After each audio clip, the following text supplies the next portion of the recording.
প্রিয় দর্শক, আপনাদের স্বাগত কুইক কনজিউমার ফুড জিরো আওয়ারে। বৈশাখী টেলিভিশনের সমসাময়িক বিষয়ভিত্তিক আলোচনার নিয়মিত আয়োজন quick consumer food zero hour. আপনাদের সাথে আছি আমি জয়প্রকাশ। আজ কথা বলবার বিষয় জঙ্গিবাদ দেশে ও বিদেশে। দুজন অতিথি আমাদের মাঝে উপস্থিত রয়েছেন এ বিষয়ে কথা বলবার জন্য। তাদের সঙ্গে প্রথমে আপনাদের পরিচয় করে দিচ্ছি। আমার ডানে প্রথমেই রয়েছেন নিজাম চৌধুরী, রাজনীতি অর্থনীতি বিশ্লেষক। এরপর রয়েছেন মোহাম্মদ শাহেদ, রাজনীতি বিশ্লেষক ও সম্পাদক, দৈনিক নতুন কাগজ। এই দুজনের সঙ্গে কথা হবে আজকে নির্ধারিত বিষয় জঙ্গিবাদ দেশে ও বিদেশে এই নিয়ে। তবে তার আগে এক নজর দেখে নিচ্ছি বৈশাখী শিরোনাম। কুমিল্লা সিটি কর্পোরেশন নির্বাচনে বিএনপি মনিরুল হক সাক্কু মেয়র পুনর্নির্বাচিত। সুনামগঞ্জে উপনির্বাচনে সুরঞ্জিত সেনগুপ্তের স্ত্রী বিজয়ী। মৌলভীবাজারের নাসিরপুরে জঙ্গি আস্তানায় অভিযান শেষ, 7-8 জন নিহত বলছে পুলিশ। শহরের বড়হাট ও কুমিল্লায় অভিযান কাজ। দুর্নীতি মামলায় খালেদা জিয়া আত্মপক্ষ সমর্থন 6 এপ্রিল। আগামী নির্বাচনে বৃহত্তর ইসলামী মহাজোট গঠনের ঘোষণা এরশাদ। সুশাসন ও রাজনৈতিক সদিচ্ছার অভাবে দুর্নীতি বাড়ছে বলছেন বিশিষ্টজনেরা। রাঘব বোয়ালদের বিচারের আওতায় আনতে হবে বললেন দুদক চেয়ারম্যান। এবং বৈশ্বিক সন্ত্রাস ও জঙ্গিবাদের বিরুদ্ধে জনপ্রতিনিধিদের ঐক্যবদ্ধ হওয়ার সুযোগ এনে দেবে আইপিইউ সম্মেলন। যোগ দিচ্ছে 171টি দেশের 1,500 প্রতিনিধি। প্রিয় দর্শক, আমরা দেখছিলাম বৈশাখী শিরোনাম। যাচ্ছি আলোচনায় আজকের দুই অতিথি মোহাম্মদ শাহেদ এবং নিজাম চৌধুরীর সঙ্গে। জঙ্গিবাদ, আমরা বাংলাদেশ যেভাবে মুখোমুখি হচ্ছি এই সংকটটির, একই রকম সংকট বিশ্বের অনেক দেশেই চলছে। সেই জায়গা থেকে বারংবার বলা হচ্ছে যে এটি বৈশ্বিক সমস্যা, কোনো সন্দেহ নেই এই বলাটিতে। এবং বৈশ্বিক সমস্যার জায়গা থেকে যখন আমরা দেখি তখন বিভিন্ন দেশে বিভিন্নভাবে বিভিন্ন সংগঠনের তৎপরতার নিরিখে আমরা জঙ্গিবাদকে মূল্যায়ন করি। একই রকম মূল্যায়নের জায়গা আছে বাংলাদেশেও। আমরা সবশেষ যে সংকটটি মোকাবেলা করছি সেটি হচ্ছে যে একের পর এক আমরা দেখতে পাচ্ছি জঙ্গি ঘাঁটির অস্তিত্ব। আমরা সেনাবাহিনীর অভিযান দেখেছি, এখন একটি অভিযান চলছে। একটি যেদিন আমরা পেরিয়ে এলাম সেদিন একটি অভিযান শেষ হয়েছে, সেটা ছিল যে মৌলভীবাজারের নাসিরপুরে। অভিযান বাকি রয়ে গেছে বড়হাটে, অভিযান বাকি রয়ে গেছে কুমিল্লার কোটবাড়িতে, এর আগে অভিযান হয়েছে সীতাকুণ্ডে। এবং আমরা এই জঙ্গিবাদের এই যে সমসাময়িক সংকটের প্রথম সমসাময়িক কালের বড় ধাক্কাটি আমরা খাই গেল বছর জুলাইয়ে হলি আর্টিজান হামলার মধ্য দিয়ে। তারপরে আমরা যখন দেখি যে শোলাকিয়ায় ঈদগাহ ময়দানের এখানে হামলার চেষ্টা হয় এবং সেখানে অনেকে নিহত হন। এবং এর পরিপ্রেক্ষিতে আমরা রাষ্ট্রকে নড়েচড়ে বসতে দেখি, সমাজকে নড়েচড়ে বসতে দেখি, নানাবিধ উদ্যোগ জঙ্গিবাদ প্রতিরোধ মোকাবেলায় আমরা নিতে দেখি। এক ধরনের শান্ত পরিবেশ পরিস্থিতি যখন আমরা আঁচ করছিলাম বা অনুভব করছিলাম, ঠিক এমন সময় শুরু হলো একের পর এক জঙ্গি আস্তানা সন্ধান পাওয়ার ব্যাপারটি যথেষ্ট উদ্বেগের। নিজাম চৌধুরী, আপনার কাছ থেকে আলোচনা শুরু করতে চাইছি। বিষয়টিকে কতটুকু উদ্বেগের মনে করছেন এবং বিষয়টি শেকড় গোড়া কোন জায়গায়, কোথাও আমাদের ভুল হচ্ছে কিনা চিনতে শুনবো আপনার কথা। আপনাকে ধন্যবাদ। বিষয়টি আসলে সত্যি উদ্বেগের। জাতি হিসাবে প্রথমে আমরা একটা young democracy, at the same time young economy. এখন আমাদের দিকে সবার চোখ পড়েছে। আপনি জানেন আমরা পৃথিবীর বর্তমান বিশ্বে আমাদেরকে বলা হয় উন্নয়নের রোল মডেল। আমরা এখন উন্নয়নের মহাসড়কে আছি, টেক অফ পজিশনে আছি। এই মুহূর্তে আমাদের দিকে আমাদের আশপাশ বলেন, পাড়া প্রতিবেশী বলেন, অথবা বিশ্বের বিশাল বিশাল মরণরা বলেন, অনেকেরই ভালো চোখ, খারাপ চোখ, মন্দ চোখ, বিভিন্ন ধরনের চোখ আমাদের প্রতি আছে। এবং সেটার প্রমাণ কিন্তু আমরা 1971 সালের 16 ডিসেম্বর আমরা স্বাধীনতার পর থেকে অদ্যাবধি একের পর এক আমাদের উপর কিন্তু বিভিন্ন ধরনের হামলা হয়ে যাচ্ছে। প্রথম হামলা হলো আমাদের উপরে 1975 সালের 15 আগস্ট, জাতির পিতাকে সপরিবারে হত্যা করা হলো। এরপরে আমরা গণতন্ত্রবিহীন দীর্ঘ 21টি বছর বাংলাদেশে বিরাজ করলাম। এরপরে যখন গণতন্ত্রের এদেশে সূচনা হলো আবার নতুন করে, বিশেষ করে গত 8 বছর যখন বাংলাদেশ পৃথিবীর বুকে মাথা উঁচু করে দাঁড়াবার সময় আসলো এবং আমরা মাথা উঁচু করে দাঁড়ালাম এবং আরও আমরা 2021 এবং 41 সালের মধ্যে একটি উন্নত দেশে পরিণত হবো এই স্বপ্ন নিয়ে আমাদের মাননীয় প্রধানমন্ত্রী যখন এগিয়ে যাচ্ছেন, ঠিক তেমনি মুহূর্তে আমাদের উপর বারবার জঙ্গির নামে বিভিন্ন রকম সমস্যা সৃষ্টি করার একটা অপচেষ্টা চালিয়ে যাচ্ছে একটি মহল। আমি মনে করব এখানে দেশি এবং বিদেশি দুই ধরনের ষড়যন্ত্রই আছে। দেশি ষড়যন্ত্র যেটাকে আমার দৃষ্টিকোণ থেকে আমি দেখি, এখানে ধরেন বাংলাদেশে এখন আমার দৃষ্টিতে, এটা আমি আমার থেকে বিশ্লেষণ থেকে বলতে চাই, বিরোধী দল বলতে কোনো দল নেই। এখানে আছে একটি বাংলাদেশ, প্রো বাংলাদেশ একটি দল, আর একটা মনে হচ্ছে যেন অ্যান্টি বাংলাদেশ। এখানে পাকিস্তান এবং নর্থ কোরিয়া, আপনি হয়তো শুনেছেন কিছুদিন আগে খবর বেরিয়েছে যে আমাদের বাংলাদেশ ব্যাংকিংয়ে যে হ্যাকিংটা হলো, এটার সাথে কিন্তু পাকিস্তান এবং নর্থ কোরিয়ার রাষ্ট্রীয় যন্ত্র জড়িত ছিল।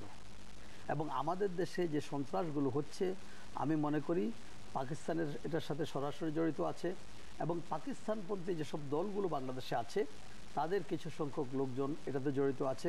তারা চেষ্টা করছে গোলাপানিতে মাছ শিকার করে সরকারকে বিব্রত করে একটা গণতান্ত্রিকভাবে নির্বাচিত সরকারকে ক্ষমতা থেকে সরিয়ে দিয়ে অথবা জনগণের মনকে অন্যদিকে নিয়ে এই দেশটা যে উন্নতির শীর্ষ শিখরের দিকে এগিয়ে যাচ্ছে ধীরে ধীরে, সেটাকে স্তব্ধ করে দেওয়া। বিশেষ করে আমরা সারা বিশ্বের বুকে এখন চায়নার পরে second largest garment exporter in the world, এবং আমরা অন্য অন্য খাতে আপনি দেখেন আইটি সেক্টরে আমরা আগামী 5 বছরের মধ্যে আমরা আশা করছি আমরা গার্মেন্ট সেক্টরের সমসাময়িক এক্সপোর্ট আমরা করব, এবং আমাদের ফার্মাসিউটিক্যাল, আমাদের লেদার ইন্ডাস্ট্রি, মোট কথা হচ্ছে একটা উন্নয়নশীল দেশের জন্য, একটা ইকোনমিক গ্রোয়িং ইকোনমির জন্য যা যা প্রয়োজন আমরা তার থেকে কয়েক ধাপ এগোনো আছি। এবং এই এগিয়ে থাকার ব্যাপারটা অনেকেরই সহ্য হচ্ছে না, এবং আমাদের দেশে একটা অস্থিরতা করতে পারলে আমাদের এই গণতান্ত্রিকভাবে নির্বাচিত সরকার বঙ্গবন্ধু কন্যার নেতৃত্বে, জননেত্রী শেখ হাসিনার নেতৃত্বে একটা শক্তিশালী সরকার সারা বিশ্বের বুকে আজকে যিনি সম্মানিত হচ্ছেন, তাকে যদি বিব্রত করা যায়, তার সরকারকে যদি পৃথিবীর সম্মুখে প্রশ্নের সম্মুখীন করা যায়, তাহলে হয়তো তারা চিন্তা করছে, ভাবছে, তারা আশা করছে যে তারা একদিন আমাদেরকে সরিয়ে দিয়ে এখানে আবারও অগণতান্ত্রিক সরকার, আবারও গণতন্ত্রবিহীন একটা দেশে পরিণত করে অরাজকতা যেটা দীর্ঘদিন যাবত এদেশে বিরাজ ছিল সেটাকে প্রতিষ্ঠিত করার একটা ষড়যন্ত্র বলে আমি মনে করি। আপনি দেখেন, আমি আপনাকে একটা জিনিস উল্লেখ করতে চাই, এই যে ইন্টার পার্লামেন্টারিয়ান কনফারেন্স, 171 দেশের প্রতিনিধিরা সর্বপ্রথম 45 বছর পরে বাংলাদেশে আসছে, এটা একটা সিগনিফিক্যান্ট ব্যাপার। এছাড়া এনি গিভেন টাইম আমাদের দেশে, বিশেষ করে আজকে আমি চাইনিজ একটা গ্রুপের সাথে আলাপ করছিলাম, তারা বলল 2 থেকে 2.5 লাখ চাইনিজ এখানে স্থায়ীভাবে বসবাস করে তাদের কাজের জন্য। বিভিন্ন কোম্পানিগুলা তাদের মাধ্যমে আমাদের ইনফ্রাস্ট্রাকচারাল ডেভেলপমেন্ট, আমাদের গার্মেন্টস ইন্ডাস্ট্রি, আমাদের বিভিন্ন ইন্ডাস্ট্রিগুলোতে তারা কাজ করছে। এছাড়া পৃথিবীর বিভিন্ন দেশের any given time 150,000 to 200,000, that means 500,000 foreigners live in our country. At the same time, garments যারা ব্যবসা করে তাদের সাথে বায়াররা এখানে প্রতি মাসে কয়েক হাজার বায়ার আসার কথা। আপনি দেখেন হোলি আর্টিজানের পরে এটা কিছুটা স্থিমিত হয়েছে। অনেকে বিভিন্ন উন্নয়নশীল দেশগুলো বা উন্নত দেশগুলো তারা মনে করে যে নিরাপত্তার খাতিরে তাদের স্বরাষ্ট্র মন্ত্রণালয় অথবা তাদের এম্বাসি থেকে তাদের ট্রাভেল অ্যালার্ট জারি করা হয়। এই জন্য আমাদের গার্মেন্টস ফ্যাক্টরিতে ইতিমধ্যেই একটা স্থবিরতা বিরাজ করছে, যদিও আমাদের এক্সপোর্ট এখনও কমে নেয়, বাড়ছে, কিন্তু তাদের মূল লক্ষ্য হচ্ছে আমাদের অর্থনীতিকে আঘাত করা। যে অর্থনীতি আমরা এখন পৃথিবীর বুকে একটা নেক্সট 11 বলেন এবং একটা উন্নত দেশ হিসেবে 2041 সালের আগেই নিজেদেরকে প্রতিষ্ঠিত করার একটা মহাপ্রত্যয় নিয়ে আমাদের মাননীয় প্রধানমন্ত্রী এগিয়ে যাচ্ছেন। আমরা regardless of the political affiliation we are working together. আপনাকে একটা জিনিস আমি আজকে বিশেষভাবে উল্লেখ করতে চাই, হোলি আর্টিজানের পরে কিন্তু আমাদের দেশে পলিটিক্যাল অ্যাফিলিয়েশন যেই দল করুক না কেন, একটা জাতীয় ঐক্য কিন্তু শেখ হাসিনার নেতৃত্বে সৃষ্টি হয়েছে। আর আমি আজকে যারা জঙ্গিবাদ নামে বিভিন্ন জায়গায় বিভিন্ন বাসায় বাড়িতে আস্তানা করছে তাদের জন্য একটা দুঃসংবাদ দিতে চাই, বাংলাদেশ নামক এই দেশে তারা কোনোদিন সাকসেসফুল হতে পারবে না। কেন পারবে না? এই প্রশ্নটি হচ্ছে বাংলাদেশের 166 মিলিয়ন পিপল তাদের সাথে নেই। আমি বলবো না কোনো পলিটিক্যাল অ্যাফিলিয়েশন, বাংলাদেশের সাধারণ মানুষ জঙ্গিবাদকে কখনো আশ্রয় প্রশ্রয় দিবে না, তার প্রমাণ আমরা কিন্তু হোলি আর্টিজানের পরে আমরা দেখেছি। মানে জঙ্গিবাদের একটি তাৎক্ষণিক অভিজ্ঞতা যেটি আমরা দেখি, যেমন প্রাণ ক্ষয়, সম্পদ ক্ষয় এবং নিরাপত্তা নিয়ে সংকট, সেগুলোর পাশাপাশি আপনি মনে করছেন যে একটি দীর্ঘ মেয়াদী একটি পরিকল্পনার অংশ আমাদের অর্থনীতি এবং আমাদের উন্নয়নকে বাধাগ্রস্ত করার জন্য। এবং মূল কথা হচ্ছে আমরা যে এগিয়ে যাচ্ছি, এগিয়ে যাওয়াটাকে বাধা দেওয়া, আমাদেরকে ঠেকিয়ে দেওয়া। আমি বিশ্বাস করি বাংলাদেশের মানুষ কিন্তু 1971 সালে 16ই ডিসেম্বর যে স্বাধীনতা আমরা অর্জন করেছি, 30 লাখ শহীদ এবং 2 লাখ মা বোনের ইজ্জতের বিনিময়, সেটা আমরা কিন্তু আমাদের কোনো অস্ত্র ছিল না, বাঁশের লাঠি হাতে নিয়ে বাঙালিরা যুদ্ধে নেমে গিয়েছিল, ভারত আমাদেরকে সহযোগিতা করেছে। আমরা কিন্তু পৃথিবীর বুকে প্রমাণ করিয়ে দিয়েছি আমরা বীরের জাতি। পাকিস্তানের সেই সবচাইতে শক্তিশালী আর্মির সাথে যুদ্ধ করে সেদিন ভারতের সহযোগিতা আমরা স্বাধীনতা অর্জন করেছি। আমরা অনেক সমস্যাকে কাটিয়ে উঠেছি। বঙ্গবন্ধু হত্যার পরে তারা চিন্তা করেছিল কোনোদিন আওয়ামী লীগ নামক এই দলটি আবার বাংলাদেশের ক্ষমতায় আসতে পারবে না, এই দেশকে শাসন করতে পারবে না, এই দেশকে উন্নত করতে পারবে না। তারা ভুল প্রমাণিত হয়েছে। মৃত বঙ্গবন্ধু আজ জীবিত বঙ্গবন্ধুর চাইতে অনেক বেশি শক্তিশালী। এবং আপনি দেখবেন আজ থেকে 200 বছর পরে, আমি অনেক পরের কথা বললাম, আজকে আমেরিকাতে যেরকম জর্জ ওয়াশিংটন সবার কাছে একজন সম্মানিত ব্যক্তিত্ব, বঙ্গবন্ধু এখনও এবং 200 বছর পরে অনেক বেশি সম্মানিত হবেন আমাদের ইয়াংস্টারদের কাছে। আমাদের বর্তমান বাংলাদেশে 65% জনসংখ্যা হচ্ছে 24 বছরের মধ্যে যাদের বয়স, তারা হচ্ছে আমাদের ভবিষ্যৎ। তারা জঙ্গিবাদ পছন্দ করে না, তারা রাজনৈতিক হানাহানি পছন্দ করে না, তারা হরতাল পছন্দ করে না। তারা দেখতে চায় যে এই দেশটি যেভাবে এগিয়ে যাচ্ছে এইভাবে এগিয়ে যাবে। কারা যদি রাজনৈতিক ফয়দা লুটার জন্য এই অগ্রযাত্রাকে বাধা দিতে চায়, তাদের সেই ষড়যন্ত্রের হাত এদেশের ইয়াংস্টাররা ভেঙে চুরমার করে দেবে। চৌধুরী, আবার আসছি আপনার কাছে যাব। মোহাম্মদ শাহেদ, নিজাম চৌধুরী দুটি অভিজ্ঞতার কথা বললেন আমাদের এই সাম্প্রতিক জঙ্গি তৎপরতার প্রেক্ষিতে। একটি হচ্ছে যে আমাদের তাৎক্ষণিক যে কিছু অভিঘাত ঘটে, জননিরাপত্তা নিয়ে এক ধরনের সংকট দেখা দেয় এবং আমাদের প্রাণক্ষয়ের কিছু আশঙ্কা থাকে এবং প্রাণক্ষয়ের ঘটনা ঘটেও, এর আগেও ঘটেছে, অলরেডির সময় ঘটেছে।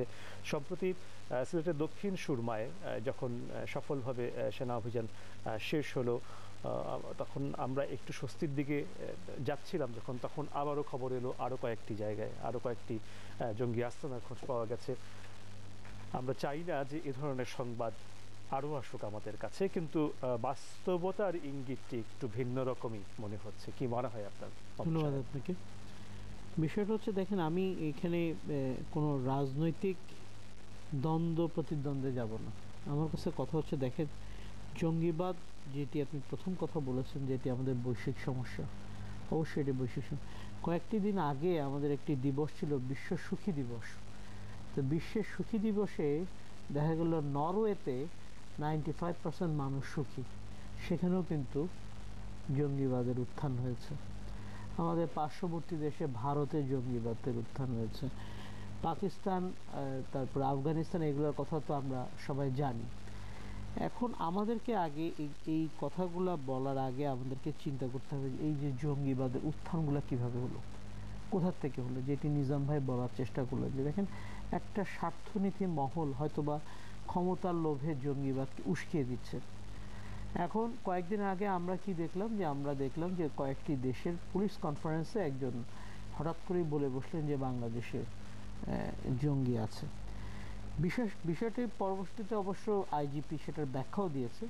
আইজিপি বলেছে যে দেখেন, বাংলাদেশে আসলে জঙ্গি আছে, কথাটা হোমগ্রোন জঙ্গি থাকতে পারে, কিন্তু এইটার সাথে আবার আইএসের কোনো মানে সংযুক্ত আছে কিনা এরকম কিন্তু খুঁজে পাওয়া যায়নি। দেখেন, যেই কয়টি জঙ্গি আস্তানা খুলে, আমি একটুখানি পিছনে দিকে ফিরে যেতে চাই।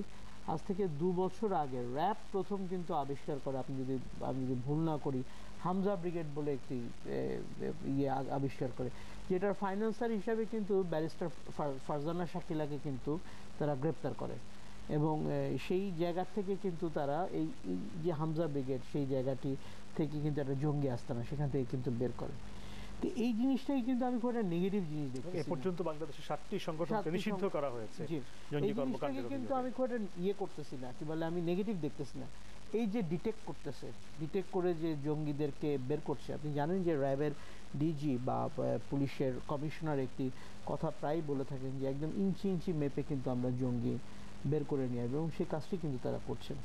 সম্প্রতি সিলেটের অপারেশনে আমরা যেটা দেখলাম, আমরা কিন্তু আমাদের একজন র্যাব কর্মকর্তা, র্যাবের গোয়েন্দা কর্মকর্তা, তিনি কিন্তু এখন জীবন মৃত্যুর সন্ধিক্ষণে, একদম সন্ধিক্ষণে। আমি 2বার তাকে দেখতে গিয়েছিলাম, গতকালকেও গিয়েছিলাম, আজকেও গিয়েছিলাম। তো এই যে যারা বলে যে জঙ্গিবাদের নামে র্যাব এবং পুলিশ নাটক করে, এদেরকে আমি অনুরোধ করব যে আপনারা সিএমএইচে যান। যে ছেলেটি এখন যার বাচ্চার বয়স হচ্ছে 9 মাস, সে এখন মৃত্যুর সাথে পাঞ্জা লড়ছে। তো তো আসলে ব্যাপারটা হচ্ছে যে যারা আসলে প্রকৃতপক্ষে বলতে চায় যে জঙ্গিবাদ পুলিশ এবং র্যাবের তৈরি, মানে এদেরই হচ্ছে জঙ্গিবাদের সৃষ্টি।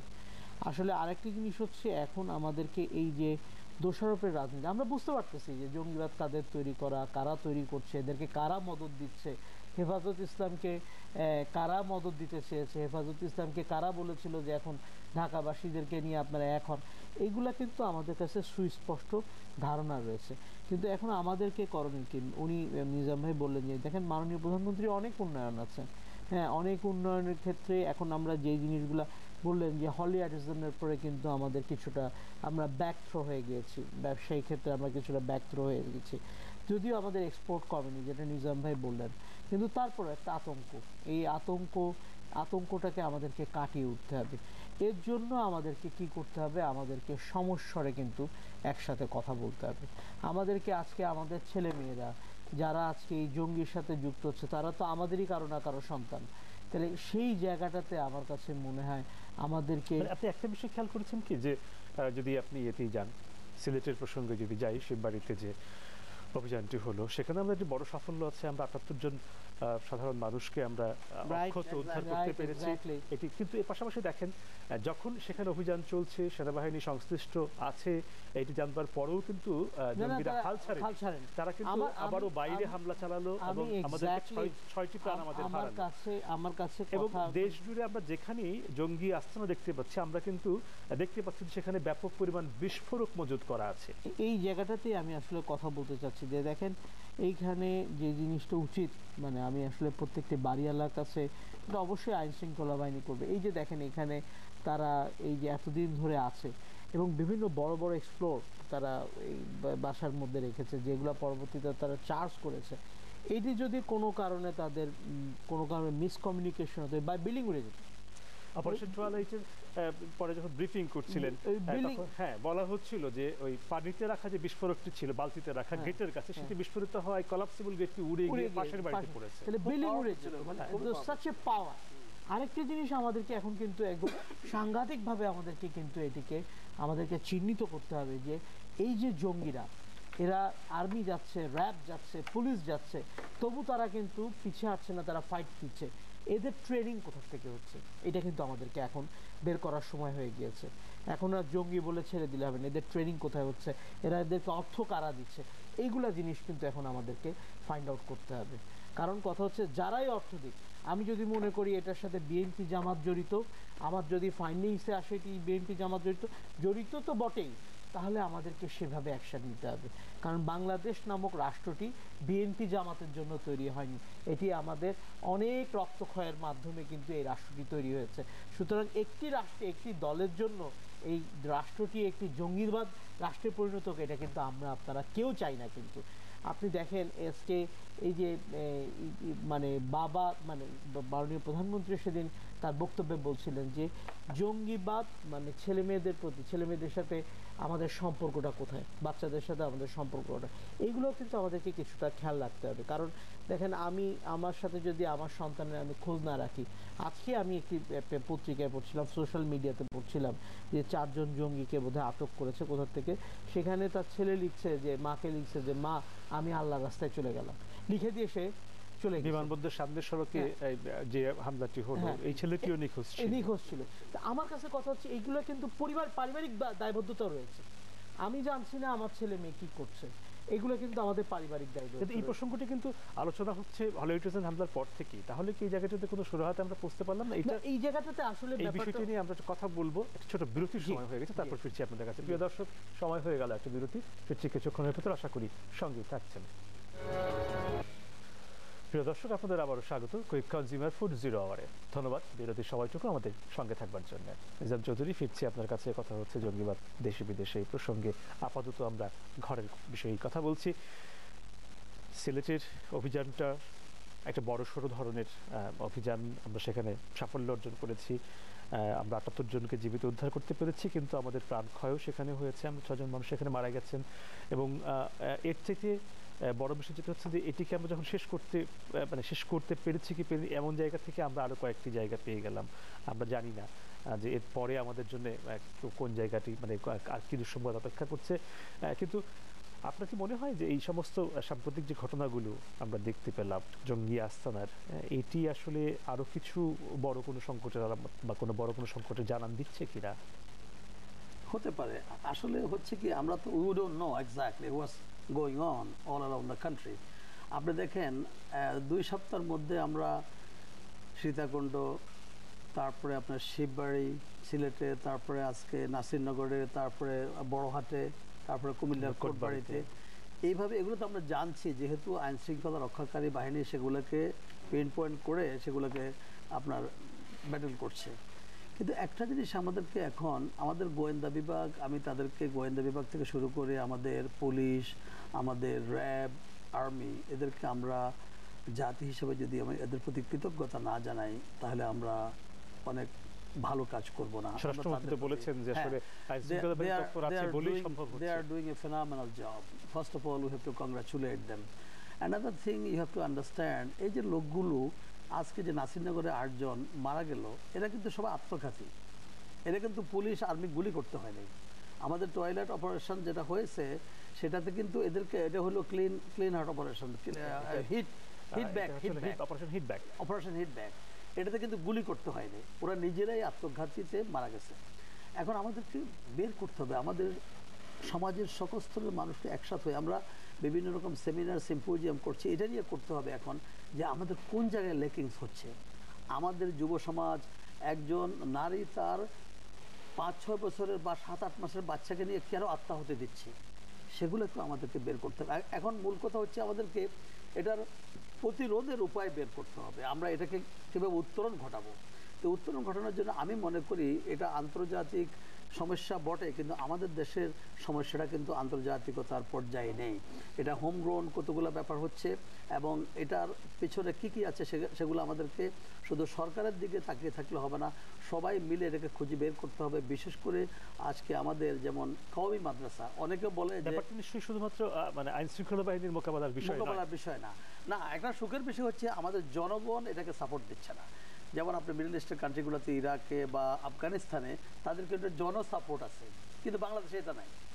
রেগার্ডলেস অফ আবার যদি কোনো পলিটিক্যাল পার্টি ভিতরে ভিতরে তাদেরকে মদত দিয়ে থাকে, টাকা পয়সা দিয়ে, সেটা আমাদেরকে খুঁজে বের করতে হবে। আমাদের মানি ট্রান্সফারিং সিস্টেমটাকে আপাতত আমার দৃষ্টিতে এটাকে স্থগিত করে দিতে হবে। যেমন আমি কালকে একটা টেলিভিশনে বলছিলাম যে ওয়্যারলেসের মাধ্যমে, টেলিফোনের মাধ্যমে মানি ট্রান্সফার, বিশেষ করে বিকাশের মাধ্যমে, you don't know who you sending the money to. আমাদের আইন প্রয়োগকারী সংস্থার পক্ষে কোনোভাবেই খুঁজে বের করা সম্ভব না যে বিকাশের বা অন্য অন্য ওয়্যারলেস মানি ট্রান্সফারিংগুলা কে পাঠাচ্ছে, কে রিসিভ করছে। যতদিন পর্যন্ত 4 স্তরের নিরাপত্তা ব্যবস্থা আমরা সৃষ্টি করতে না পারবো আমেরিকা এবং ইউরোপের মতো, ততদিন পর্যন্ত কেন আমাদের দেশ কি চলে নাই এই মোবাইল ব্যাংকিং ছাড়া? এটা একটা মহা সমস্যা বলে আমি মনে করি, এবং এটা আমি বিভিন্ন সময় বিশেষ করে একটা টেলিভিশনে আমি কয়েকবার বলেছি, বাংলাদেশ ব্যাংক আমার কপিটাও নিয়েছে, তারা এটা নিয়ে অ্যানালাইসিস করেছে, এটার উপর সরকারকে গুরুত্ব দিতে হবে। এখানে তো বেশ কিছু বার দেওয়া হয়েছে যে এই বারগুলা কিন্তু হচ্ছে না, এবারগুলো হচ্ছে না। আপনি দিনের শেষে ধরেন, আপনি যদি আপনাকে বলি আজকে দিনের যে 10,000 ট্রানজাকশন হলো, এখন আইন প্রয়োগকারী সংস্থা যদি বের করতে চায় যে কারা পাঠিয়েছে, কে পেয়েছে, এগুলো তাৎক্ষণিকভাবে তাদের পক্ষে বের করা সম্ভব না। এমন একটি ভয়েস রিকগনিশন, ফেস রিকগনিশন, থাম ইমপ্রেশন, আপনার ভেইন রিকগনিশন এখন একটা বেরিয়েছে, আপনি যখন হাত দিবেন আপনার ভেইনকে রিকগনাইজ করবে, এটা কিন্তু ডিএনএ টেস্টের মতো। এইসব জিনিসগুলো আমাদের দেশে নিয়ে আসতে হবে, নিয়ে এসে পরেই তখন আপনি মানি ট্রান্সফার করেন, কোনো অসুবিধা নেই। কিন্তু এগুলোর দিকে খেয়াল রাখতে হবে। আরেকটা জিনিস আমাদের কিন্তু খেয়াল রাখতে হবে, আমাদের টোটাল শিক্ষা ব্যবস্থাকে ঢেলে সাজাতে হবে। ঢেলে সাজাতে হবে এই জন্য, যেমন কওমি মাদ্রাসাওয়ালারা যখন আপনি বলেন যে আপনাদের সাবজেক্টটা আমরা সরকারের মধ্যে আত্মীকরণ করে, আপনারা যেরকম সরকারি মাদ্রাসাগুলোর ছেলেপেলেরা ইউনিভার্সিটির মতো তারা চাকরি পায়, কিন্তু টাইটেল পাস করার পরে, দাওরা পাস করার পরে তারা কিন্তু যে কোনো ব্যাংক অথবা ইভেন বিসিএসও তারা পাস করতে পারে। কিন্তু কওমি মাদ্রাসার ছেলেরা কি করে? যদিও বলা হয় মাদ্রাসার ছেলেরা জঙ্গি কম, কিন্তু ইভেনচুয়ালি হেফাজত তো 100% কওমি মাদ্রাসার ছেলেরা। তাহলে তাদের শিক্ষা ব্যবস্থাটাকে যদি আমরা মূল ধারায় নিয়ে আসতে পারি, এবং এই ছেলেগুলা পাশ করার পরে যেন আরেকটা মাদ্রাসা খুলতে না হয়, এই ছেলেগুলো পাশ করার পরে আরেকটা মাদ্রাসা যেন চাকরি খুঁজতে না হয়, তারা যেন মূল ধারায় এসে তাদের অন্য অন্য বন্ধু বান্ধবদের মতো যে তার হাই স্কুলের অথবা প্রাইমারি স্কুলের একটা বন্ধু আজকে মেন স্ট্রিমে লেখাপড়া করে সে ইঞ্জিনিয়ার হলো, সে সচিব হলো, আর সে কি করলো মৌলানা পাশ করে হয়তো মাদ্রাসায় শিক্ষকতা করতেছে অথবা মসজিদে ইমামতি করতেছে, তার মধ্যে একটা ফ্রাস্ট্রেশন কাজ করে। সে অন্যজন চালাচ্ছে সরকারি গাড়ি বাড়ি থাকতেছে, সে একটা থাকার জায়গা পাচ্ছে না। আপনি কি মনে করেন যে কামি মাদ্রাসার কারিকুলামও একটি কারিকুলামটাকে তারা মানবে না, তারা মানতে চায় না। আপত্তি আছে, আপত্তি করলেও সরকার, শুনেন, রাষ্ট্র যদি চায় একটা জনগণ সিটিজেন সেটাকে বাধা দিয়ে রাখতে পারে না। রাষ্ট্র যদি রাষ্ট্রের প্রয়োজনে মনে করে আমাদের বৃহত্তর নিরাপত্তার খাতিরে আমরা যদি মনে করি আমাদের সিটিজেনদের আমরা মূলধারা নিয়ে আসতে হবে, অবশ্যই রাষ্ট্র সেটা পারবে। তবে রাষ্ট্র একার পক্ষে সম্ভব না। সকল রাজনৈতিক দল, আমাদের শিক্ষা ব্যবস্থার জন্য যারা জড়িত, আমাদের শিক্ষা মন্ত্রণালয়, আমাদের বিভিন্ন ইউনিভার্সিটিগুলোর প্রফেসররা, আমাদের বিজ্ঞানীরা, সকল স্তরের লোকদেরকে এগিয়ে এসে সরকারকে একটা প্রপোজাল দিতে হবে এবং সবাই আশ্বস্ত করতে হবে এটা আপনারা যদি বাস্তবায়িত করতে চান আমরা আপনাদেরকে সহযোগিতা করবো, সাপোর্ট দেবো। এছাড়া আরেকটা জিনিস আপনাকে বলি, আমরা কিন্তু জঙ্গিবাদ মোকাবেলায় যেমনিভাবে আমরা আজকে উন্নয়নের রোল মডেল, আমরা কিন্তু জঙ্গিবাদ মোকাবেলায় ইতিমধ্যেই বিশ্বের রোল মডেলে পরিণত হয়েছি। আমরা প্রতিটা জঙ্গিবাদকে সাকসেসফুলি মোকাবেলা করতে পেরেছি। যদিও আমাদের প্রাণহানি হয়েছে, ওই দিন রং টাইমে রং প্লেসে লোকজন ছিল। আপনার বাই স্ট্যান্ডার্ড থাকার কোনো প্রয়োজন নেই। আপনি দেখেন ওই যে সিলেটে নাসিরনগরে কিন্তু 144 দ্বারা জারি করা হয়েছে, কোনো মানুষকে উৎসুক জনগণকে সেখানে থাকতে দেওয়া হয়নি, তাইলে বাইরের জনগণ ক্ষতি হয়নি। আমাদের জনগণকে অ্যালার্ট থাকতে হবে এবং মনে করতে হবে আমরা একটা ক্রাইসিস পিরিয়ড অতিক্রম করছি এবং it will not be long. ধন্যবাদ। আমরা আসবো আপনার কাছে, যাচ্ছি মোহাম্মদ সাহেব আপনার কাছে আলাদা করে প্রশ্ন করছিলেন যে আলোচনা চলছে তার বেগতায়। মানে আমি এখানে একটু নিজাম ভাইয়ের সাথে কথা একটু আমি যোগ করতে চাই যে দেখেন আমাদের সতর্কতা তো অবশ্যই থাকতে হবে, কারণ যেহেতু একটি আতঙ্কিত ঘটনা ঘটছে সতর্ক থাকতে হবে, কিন্তু এই সতর্কটা যেন এরকম না হয় যে আমাদেরকে সতর্কটা আতঙ্কিত করে দেয়। এরকম সতর্ক আমাদের আসলে প্রয়োজন আছে বলে এই মুহূর্তে মনে হয় না। মানে এখন বিষয় জঙ্গিবাদের ঘটনাটা এরকম হয়ে গেছে যে এরা বিভিন্ন নামে বেনামে বাড়ি ভাড়া নিচ্ছে, বাড়ি ভাড়া নিয়ে তারা থাকছে, থেকে তারা কি করছে এটা কিন্তু আস্তে আস্তে কিন্তু বেরোচ্ছে। যেরকম আমরা কিছুদিন আগে দেখলাম বাড়িওয়ালা ধরিয়ে দিচ্ছে বা ইয়ে দিচ্ছে, এই সচেতনামূলকগুলো কিন্তু কাজগুলো হচ্ছে। যেটি নিজাম ভাই বলার চেষ্টা করে যে বাংলাদেশের মানুষ কিন্তু এটিকে কোনোভাবেই আমরা দেখছি যে সন্দেহ হয় বাবাও তার সন্তানকে পুলিশে সুপর্দ করছে, এটিও আমরা দেখছি সন্দেহ হয় এরকম দিচ্ছে। আমার কাছে একটা জিনিস খুব পরিষ্কার যে দেখেন এই আরেকটি কথা একটু না বললেই হয়তো ভাবেন, এই যে বিকাশ বললো বা কিউ ক্যাশ বললো বা ইউ ক্যাশ বললো, এই জিনিসগুলো আসলে বিশ্বের যখন এরকম ধরনের ক্রাইসিস মোমেন্ট হয় এই জিনিসগুলো তখন আমার মনে হয় আপাতত ধরে এই জিনিসগুলো বন্ধ করা উচিত। কেন করা উচিত আমি আপনাকে সেটার ব্যাখ্যা দিচ্ছি। দেখেন বেশিরভাগ সন্ত্রাসীর ক্ষেত্রেই যেসব জায়গায় ধরেন অপহরণ হয় তারা এখন কি ইউজ করে, তারা কিন্তু এখন আর সরাসরি টাকা চায় না, তারা বলে যে বিকাশ নাম্বার দিচ্ছি, বিকাশ নাম্বার দিয়ে সেখান থেকে দেন। তাহলে এই যে জিনিসগুলা এটা আপনি যতই এমবার্গো দেন না কেন, মানে এটা তো মানুষের বুদ্ধি। তাহলে এই জায়গাগুলোতে মানুষ মানে আইন শৃঙ্খলা বাহিনী খুব একটা স্টেটমেন্টমূলক কিছু করতে পারবে বলে আমার মনে হয় না। আরেকটি জিনিস হচ্ছে, সেই জিনিসটা হচ্ছে আমাদেরকে যে জিনিসটা খুব সতর্ক হওয়া উচিত সেই জিনিসটা হচ্ছে আমাদের ফেসবুক। আমরা এখন সোশ্যাল মিডিয়াতে আমরা যদিও বলছি যে আমরা আইটি সেক্টরে অনেক দূর এগিয়ে গিয়েছি, সোশ্যাল মিডিয়া এখন আমাদের আইন শৃঙ্খলা বাহিনীতে ধরা পড়া অনেক জঙ্গি দেখা গেছে যে তার জঙ্গি হওয়ার প্রেক্ষাপটটি ছিল সোশ্যাল মিডিয়া। সেখানে সোশ্যাল মিডিয়াটা আমার কাছে কেন জানি মনে হয় যে আমাদেরকে একটুখানি আপনার রেস্ট্রিকশনের মধ্যে আনা উচিত, কন্ট্রোলের মধ্যে নিয়ে আসা উচিত। কারণ এটিকে নিয়ে হয়তো নানান রকম এটি আসলে ভাবা যায়, কিন্তু কতটুকু করা সম্ভব, কতটুকু করা সম্ভব ইউজার যখন বিপুল পরিমাণ তথ্যপত্র তৈরি করছে। দেখুন আমি একটা কথা বলি, রাষ্ট্রীয় যন্ত্র যখন একটা জায়গায় মোকাবেলা করে তখন কিছু কিছু এমবার্গো দিলে সেই জায়গাটা থেকে মেনে নিতেই হয়। পৃথিবীর বহু দেশে এরকম এমবার্গো আছে, সেই জিনিসটাকে মেনে নিতে হয়। আবার পৃথিবীর বহু দেশে আছে যে আপনি এই রাস্তা দিয়ে চলতে পারবেন না, মানুষ কি চলে না ওইখান থেকে, এটা এমবার্গো থাকতে হবে। তারপরে দেখেন অনেকগুলা জিনিস, এই শিক্ষা ব্যবস্থার কথা বলছেন, আগে আমরা প্রায় সময় দেখতেন বা আপনারা আমার সময় আমরা কি করতাম, স্কুলে গেলে আমাদের জাতীয় সঙ্গীত হতো, আমাদের শপথ বাক্য পাঠ করানো হতো। এখন কিন্তু ওই সিস্টেম নাই, এখন ওই প্রচলন চলে গেছে। এখন স্কুল কলেজে আপনি বিশ্ববিদ্যালয় পর্যন্ত এখন ওপেন আপনার দেয়, টিভি স্ক্রলে দেয় যে ওয়াইফাই জোন, সেখানে কিন্তু সেখানে পড়াশোনা ভালো কর্মের ব্যাপারে যতটুকু মনোযোগ দেওয়া হয় আগের মতন করে সাংস্কৃতিক বিষয়গুলো ওইগুলা নাই, মনোযোগ দেওয়া হয় না। বিশ্ববিদ্যালয়গুলোতে নাই। কেন নাই এগুলোর পিছনে কথা বলি। ঢাকা শহরে যেসব ইংলিশ মিডিয়াম স্কুলগুলো আছে, যেই স্কুলগুলো এখন বিদ্যমান রয়েছে, খেলার মাঠ নাই। আপনি বাচ্চাদের যে খেলবেন, খেলার মাঠ নাই। মোহাম্মদ সাহেব, আপনার কথার মাঝখানে আমি একটা বিরতি নিয়ে ফিরছি, বিরতির পর আবার আপনার কাছে। প্রিয় দর্শক, সময় হয়ে গেল আরো একটা বিরতি, ফিরছি কিছুক্ষণের ভেতর, আশা করি সঙ্গেই থাকছেন।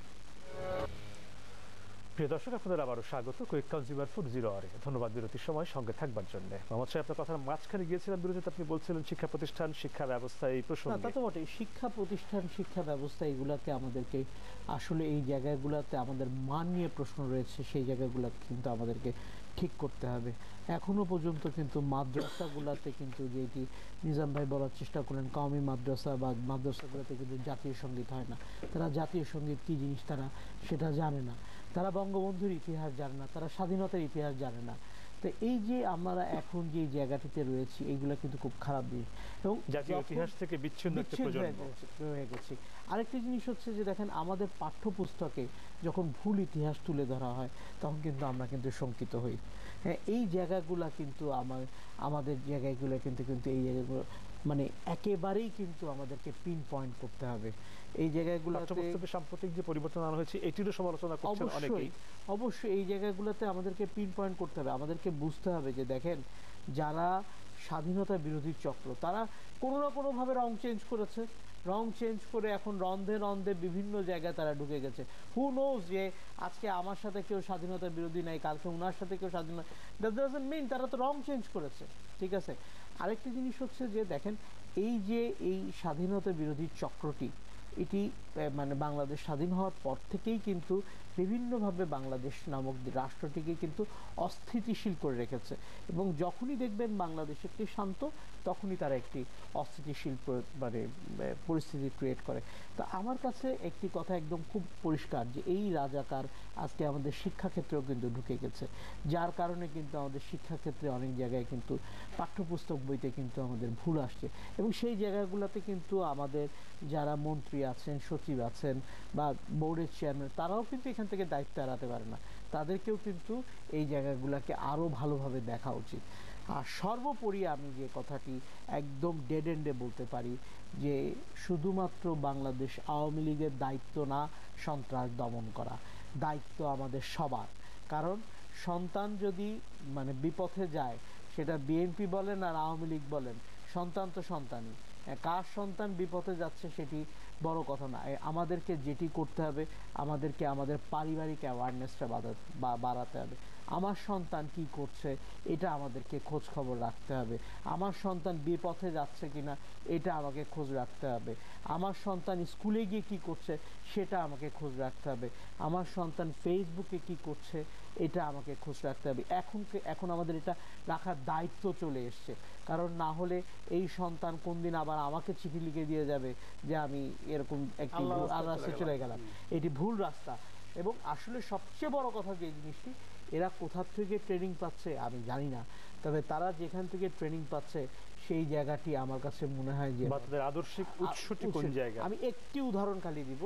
আমার ব্যবসায়িক প্রতিষ্ঠান, আমার একটি হাসপাতাল রয়েছে, তো সেখানে এই একদম অ্যাডজাস্টেন্ট হচ্ছে পুলিশ স্টেশন।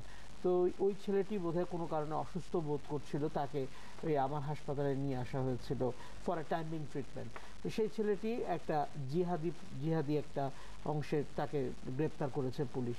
তো সে একটা বুয়েটের ইঞ্জিনিয়ার। তাকে আমি জিজ্ঞেস করলাম যে আপনি একজন বুয়েটের ইঞ্জিনিয়ার, আপনি এই ধরনের লাইনে গেলেন কেন?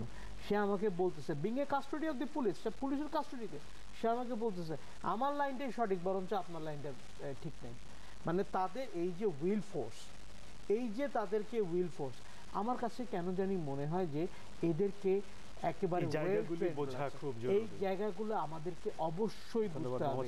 এখানে আমার কাছে মনে হয় আমাদের রাজনৈতিক বক্তব্য না দিয়ে, রাজনীতি তো অবশ্যই রয়েছে, কারণ একটা স্বার্থনিশী দল, তারা অনেক দিন ধরে রাজনৈতিক ক্ষমতার বাইরে, তারা এইগুলাকে ইউজ করতেছে, সেই জায়গাটাতে আমার কাছে মনে হয় আমাদের পাবলিক অ্যাওয়ারনেসও প্রয়োজন। ধন্যবাদ মোহাম্মদ সাহেব।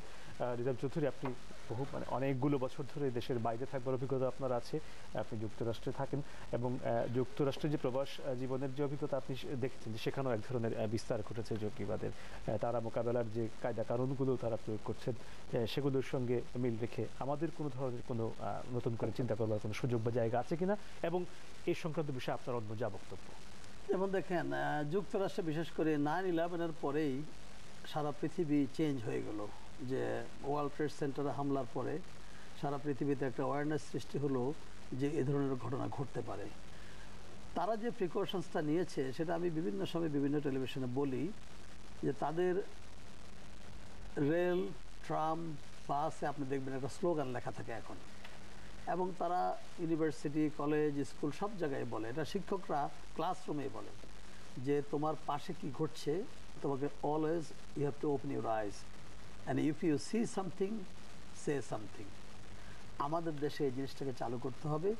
আমি যদি আমার পাশে কি ঘটছে দেখার সাথে সাথে যেন আমরা আইন প্রয়োগকারী সংস্থাকে অবহিত করি। আমি যদি সন্দেহজনক কোনো কিছু ঘটছে বলে আমি মনে করি আমার দৃষ্টিতে, যদিও আমি রং হতে পারি, তারপরেও ওই সন্দেহের বসে আমাকে কিন্তু জানাতে হবে, এরপরে প্রমাণ হোক যে এটা ঠিক না। কৌতূহলবশত অনেক বড় বড় বিষয় আবিষ্কার হয়েছে, ওটা করতে হবে। হ্যাঁ, অনেক সময় হয়েছে। এটা তো আমাদের সব সোজা কথা হলো জনসচেতনতা ছাড়া এই হোমগ্রোন জঙ্গিদেরকে দমন করা সরকার এবং আইন শৃঙ্খলা রক্ষাকারী বাহিনীর পক্ষে একার পক্ষে খুবই দুরূহ এবং কঠিন ব্যাপার। তবে জনগণ আমাদের সাথে আছে, সরকারের সাথে আছে এবং জঙ্গিবাদের বিরুদ্ধে খুব শক্ত অবস্থানে আছে। জনগণ চায় না এদের এই সুন্দর দেশটিতে এমন একটা জঙ্গিবাদ সৃষ্টি হোক যে আমাদের হাজার বছরের ঐতিহ্য এই সামান্য কিছু লোকের মানসিক বিকৃতির কারণে আমাদের 16 কোটি মানুষের শান্তি বিঘ্নিত হবে। এটা কিন্তু কেউ চাইবে না এবং এটা হতে দেবে না দেশের মানুষ, সরকার দেবে না। তবে যদি কিছু বিপদগামী রাজনীতিক অথবা স্বার্থান্বেষী মহল যদি ঘোলা পানিতে মাছ শিকার করে ক্ষমতায় আসার যদি চিন্তা ভাবনা করে, সেটা একটা দুরূহ ব্যাপার। তাদেরকে আমরা মেসেজ দিতে চাই এটা কোনোদিন সম্ভব হবে না। তবে আমাদেরকে সকলকে মিলে আমাদের ছাত্র, শিক্ষকদেরকে এটাকে আমি মনে করি প্রতিটি ক্লাসে শিক্ষকদেরকে জঙ্গিবাদের উপরে 2-4 মিনিট বক্তব্য রাখতে হবে, মোটিভেট করতে হবে। আমাদের যে বড় বড় কিছু উৎসব আছে, যেমন ধরা যাক পহেলা বৈশাখের কথা, আমরা দেখা যায় পহেলা বৈশাখ যখন এগিয়ে আসে এই কয়েক বছর ধরে দেখা যায় যে সামাজিক যোগাযোগ মাধ্যমে বা অনলাইনে এর বিরুদ্ধে প্রচুর কথাবার্তা বলা হয়। সামাজিক শুনেন, ওই যে কথাটা আপনি একটা মূল্যবান কথা বলছেন, আমাদের ইতিহাস ঐতিহ্য, আমাদের যে হাজার বছরের ঐতিহ্য, সেগুলো আমরা থেকে দূরে সরে যাওয়ার কারণে কিন্তু এগুলো ঘটছে।